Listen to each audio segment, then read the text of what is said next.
പ്രിയപ്പെട്ടവരെ നമസ്കാരം. നമ്മുടെ പ്രധാനമന്ത്രി നരേന്ദ്രമോദിയും വ്യവസായ ഭീമൻ ഗൗതം അദാനിയും തമ്മിലുള്ള ബന്ധത്തെ ചൊല്ലി ഇന്ത്യ സഖ്യം പാർലമെന്റിൽ പ്രതിഷേധം അതിന്റെ മൂർധന്യാവസ്ഥയിൽ കൊണ്ടുപോവുകയാണ്. ഗൗതം അദാനിക്കെതിരായ കുറ്റാരോപണ വിവാദത്തിൽ വായ് മൂടിക്കെട്ടിയാണ് ഇപ്പോൾ ഇന്ത്യ സഖ്യത്തിന്റെ എംപിമാർ പാർലമെന്റിൽ പ്രതിഷേധമറിയിച്ചത്. ലോക്സഭാ പ്രതിപക്ഷ നേതാവ് രാഹുൽ ഗാന്ധി, വയനാട് എംപി പ്രിയങ്ക ഗാന്ധി എന്നിവരുടെ നേതൃത്വത്തിലാണ് ഈ വലിയ പ്രതിഷേധങ്ങൾ അരങ്ങേറിയത്. അതുകൊണ്ട് തന്നെ വെള്ളിയാഴ്ച പാർലമെന്റ് സ്തംഭിച്ചു എന്ന് തന്നെ പറയാം. ഭരണഘടന കയ്യിൽ പിടിച്ചുകൊണ്ടായിരുന്നു രാഹുൽ ഗാന്ധിയുടെ അടക്കം പ്രതിഷേധം. മോദി അദാനി ഭായ് ഭായ് എന്നെഴുതിയ മാസ്കും എംപിമാർ ധരിച്ചിരുന്നു. പ്രിയങ്ക ഗാന്ധി തന്റെ സഹോദരനെ കുറിച്ച് പറഞ്ഞ ഓരോ വിമർശനങ്ങൾക്കും മറുപടി പറഞ്ഞിരിക്കുകയാണ്. എന്റെ സഹോദരനെ കുറിച്ച് എനിക്ക് അഭിമാനമുണ്ടെന്നും ഈ രാജ്യത്തെക്കാൾ പ്രാധാന്യം അദ്ദേഹം മറ്റൊന്നിനും നൽകുന്നില്ലെന്നും പ്രിയങ്ക ഗാന്ധി തുറന്നടിച്ചു. രാജ്യത്തിന്റെ ഐക്യത്തിനായി അദ്ദേഹം കന്യാകുമാരി മുതൽ കാശ്മീർ വരെ നടന്നതാണ്. ഭരണപക്ഷത്തിരിക്കുന്നവർ എന്ത് വേണമെങ്കിലും പറഞ്ഞോട്ടെ, അദാനി വിഷയം പാർലമെന്റിൽ ചർച്ച ചെയ്യാൻ അവർക്ക് ധൈര്യം പോലുമില്ല. ജനാധിപത്യ സംവിധാനത്തിൽ മാത്രമാണ് ഇപ്പോൾ ചർച്ച നടക്കുന്നത്. എൻ്റെ സഹോദരനടക്കം ജനാധിപത്യ സംവിധാനത്തിൽ വിശ്വസിച്ചാണ് എല്ലാം ചെയ്യുന്നത്. അവർ അതിനെ പോലും ഭയപ്പെടുന്നുവെന്നാണ് പ്രിയങ്ക ഗാന്ധി പറയുന്നത്.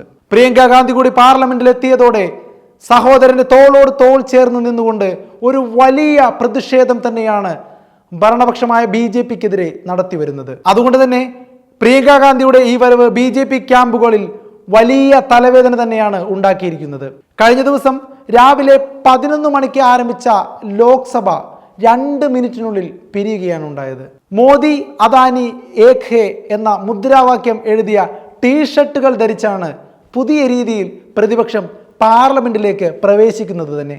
വായ് മൂടിക്കെട്ടി നടന്ന പ്രതിഷേധ പ്രകടനത്തിന് തൊട്ടു പിന്നാലെയായിരുന്നു ഇതെന്നോർക്കണം. പ്രതിപക്ഷത്തിന്റെ മുദ്രാവാക്യത്തിന് മറുപടിയായി രാഹുൽ സോറോസ് ഏക് ഹേ എന്ന പോസ്റ്റർ ഉയർത്തി BJP എംപിമാരും ബഹളം വെച്ചതോടെ സഭാ നടപടികൾ തടസ്സപ്പെടുകയായിരുന്നു.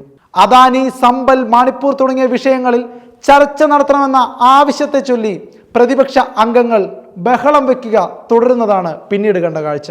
അതോടുകൂടി സ്പീക്കർ സഭ നിർത്തിവെക്കുകയായിരുന്നു. മണിപ്പൂർ, സമ്പൽ, അദാനി അടക്കം നിരവധി പ്രസക്തമായ വിഷയങ്ങൾ ഉന്നയിച്ച പ്രതിപക്ഷത്തിന് മറുപടി BJP കൊടുത്തത് രാഹുൽ ഗാന്ധിയുടെ പൗരത്വം വരെ ചോദ്യം ചെയ്തുകൊണ്ടാണ്. രാഹുൽ ഗാന്ധി പുറം രാജ്യത്തുള്ള ഏതോ സംഘടനയിൽ പ്രവർത്തിക്കുന്ന ഒരു ചാരനാണെന്നുള്ള രീതിയിൽ BJP പ്രതിഷേധങ്ങൾക്ക് മറുപടി കൊടുത്തപ്പോൾ അതൊരു വലിയ കോലാഹലത്തിലേക്ക് മാറുകയും പിന്നീട് സഭ നിർത്തിവെച്ച് എല്ലാവരും പുറത്തേക്ക് പോവുകയും ചെയ്തു. കഴിഞ്ഞ ദിവസത്തെ സഭാ നടപടികൾ സ്പീക്കർ നിർത്തിവെക്കാൻ കാരണമായതും BJPയുടെ കൊഞ്ഞനം കുത്തു കാരണമാണ്. ഉരുളക്കുപ്പേരി എന്ന രീതിയിൽ കൊടുക്കാതെ ഒരു കാര്യം പറയുമ്പോൾ അതിനു മറുപടിയായല്ലാതെ മറ്റൊരു കാര്യം, ഒരു ബന്ധവുമില്ലാത്ത കാര്യം പറഞ്ഞ് കൊഞ്ഞനം കുത്തുന്ന നിലപാടാണ് BJP എംപിമാർ സ്വീകരിച്ചത്. അതുകൊണ്ട് തന്നെ ഒരു ആരോഗ്യകരമായ ചർച്ച പോലും പാർലമെന്റിൽ ഉണ്ടായില്ല എന്നത് ജനാധിപത്യത്തിൽ വിശ്വസിക്കുന്നവർക്ക് നിരാശ നൽകുന്ന കാര്യം തന്നെയാണ്.